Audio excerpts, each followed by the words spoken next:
Hey guys, Chris and Travis here, and we're actually in Bali right now on a little investing trip, and we're talking about Bitcoin and institutional investors. And Travis actually brought up a good point about why he thinks big hedge funds and other institutional investors are going to be accumulating and aggressively buying Bitcoin over the next few years. So, Trav, thanks for bringing that up, and thanks for being here, bro. Absolutely, yeah. So why don't you just, I guess, start by telling people why you think that's going to be the case? Yeah, so one of the more interesting things about Bitcoin that I've seen over the last few months is that it seems to be trading in a very opposite direction of stocks. So on days when stocks were down, I was noticing Bitcoin was up and vice versa. And so I wanted to take a deeper look at that because that's actually a really, really important and valuable thing to happen for a financial asset. So basically, I went and crunched a bunch of data going back 5 years on Bitcoin and S&P 500 returns. And what I found was really interesting. And what I found was basically that Bitcoin is becoming uncorrelated to the S&P 500. And why is that so powerful? Why does that matter? Yeah, so the reason that matters is because institutional investors, especially those with tens of billions of capital, those like pension funds and large macro funds, the Bridgewaters of the world, the CalPERS of the world, they look for places they can deploy lots of capital that will give them not only positive performance, but also reduce risk.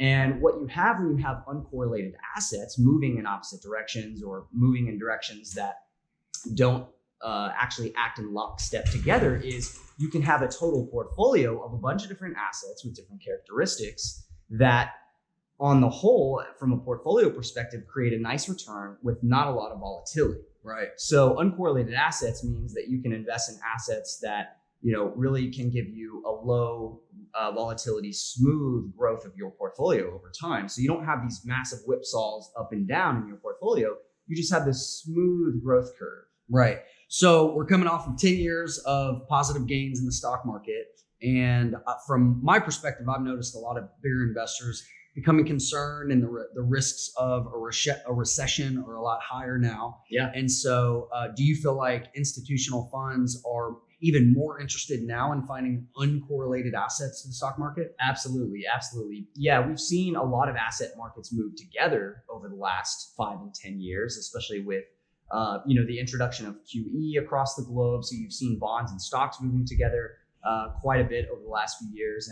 And so it's been hard to find uncorrelated assets. Even real estate, right? Like that real estate's been going up kind of with stocks. That's right. Yeah. And so especially in downturns, that's really the time when you want to have low volatility because, everyone else in the world may be seeing high volatility in their portfolios that are not well diversified. And so they can be, forced to do things that, are not optimal, like selling certain positions or, having investor redemptions and things like that. So institutional investors really crave uncorrelated or negatively correlated assets in downturns, especially because smoothing out that volatility in a downturn gives you an opportunity to outperform, but also an opportunity to have some stability in your portfolio. So it's really, really important. And investors are definitely looking for uncorrelated assets in a world where almost all assets seem to be well correlated. Nice. And so if we look back at the past 5 years or so of Bitcoin, in the early days, I saw zero interest from hedge funds in investing in Bitcoin for kind of obvious reasons, risk and just, the market depth, right? Like they can't really buy $100 million or $1 billion position. Yeah. Where today that's more feasible. What's your opinion on that? And when do you think institutions are going to start coming in if they haven't already? And what do you think that's going to look like? And maybe what does that mean for Bitcoin's price over the next few years? Yeah, absolutely. Crypto, like you said, in its early days suffered from a couple of issues that kept institutional investors out, right? Just the absolute size of the crypto markets were small, but also things like, being able to have like a long price history, just having more years of performance history actually helps a lot. To be able to sell their LPs or investors, right? That's right. Yeah. So you have to have liquidity. You have to have, for certain types of institutional investors, you have to have a decent amount of history. It's no different than, like for instance, if you're starting a hedge fund, it's really hard to get pension funds to invest in your hedge fund if you are, in year one of your fund's life, right? They like to see a nice 5 or 10 year track record. And so the same is true of any new asset class.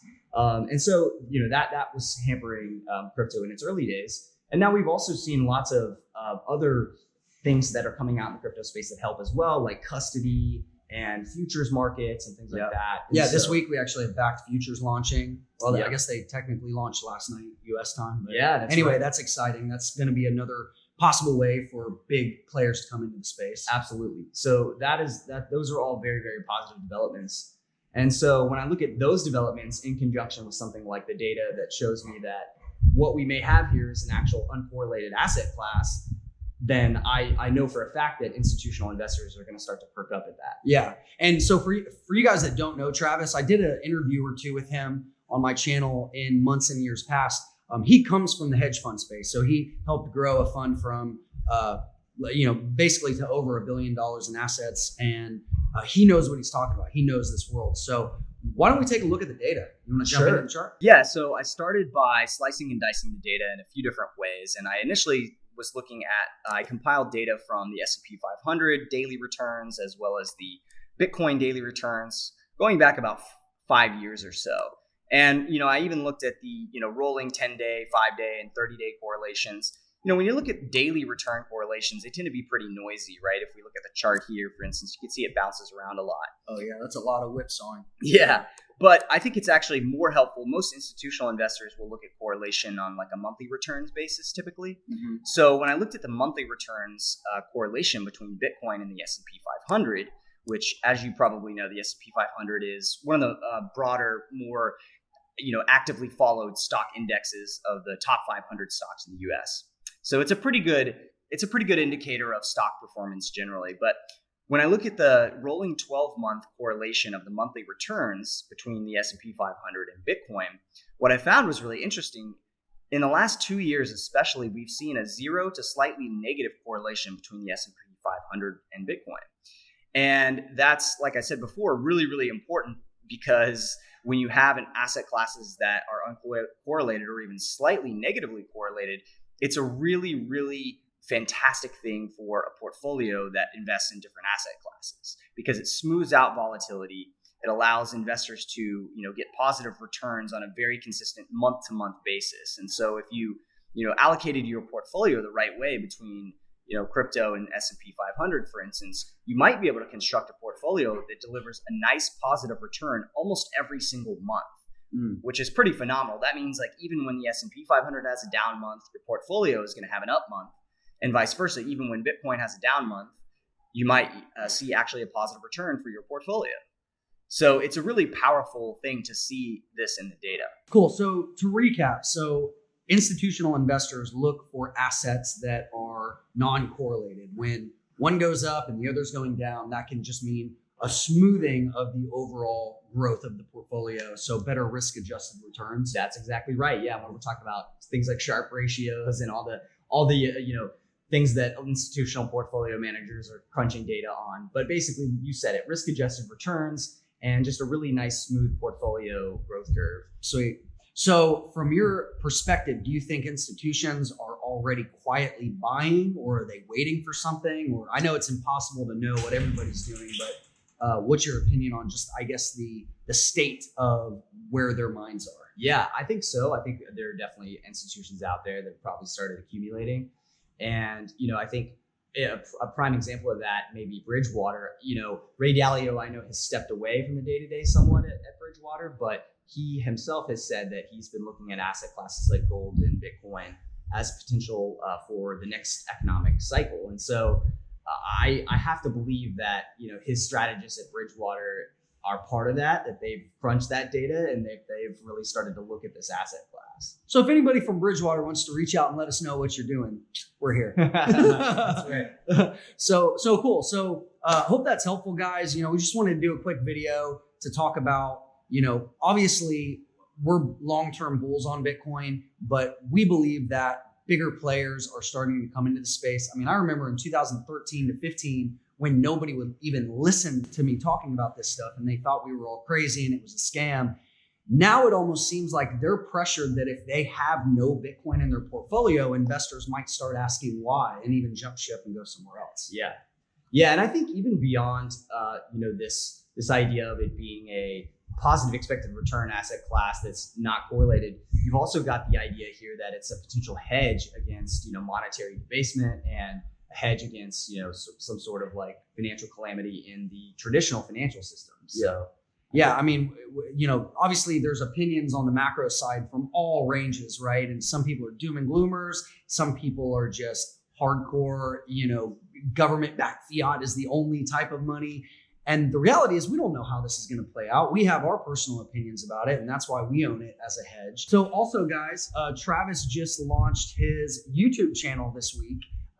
It's called Stock Geek TV. Trav, why don't you tell everybody what this is about? I'm excited about it. It's really good stuff. Yeah, I'm very excited. So Stock Geek TV, my new YouTube channel, is all about helping people better understand what it means to invest in stocks and really dispelling certain myths. There's a lot of bad information out there online and on YouTube about investing in stocks. So I'm here to bring a professional's perspective and really try to help put great information out there, because the stock market actually, I think, is, in addition to crypto, just a really fantastic asset class to focus on. Yeah, it's weird when you look at YouTube and you dive into like the stock market realm of YouTube. There's a lot of people pushing like penny stock trading and other bullshit like that, but there's nobody really talking about what true professionals that have made life-changing amounts of money are doing. And so that's why I'm excited. So we'll link that up, guys. Go subscribe to Travis's channel. He also recently published a free course called his hedge fund investing playbook. We'll link that up where you guys can learn kind of his strategy and how he approaches the stock market. Yep. So awesome. Well, guys, thanks for watching. Again, if you have any questions or comments, feel free to leave them below, and we'll see you next time. Thanks, guys.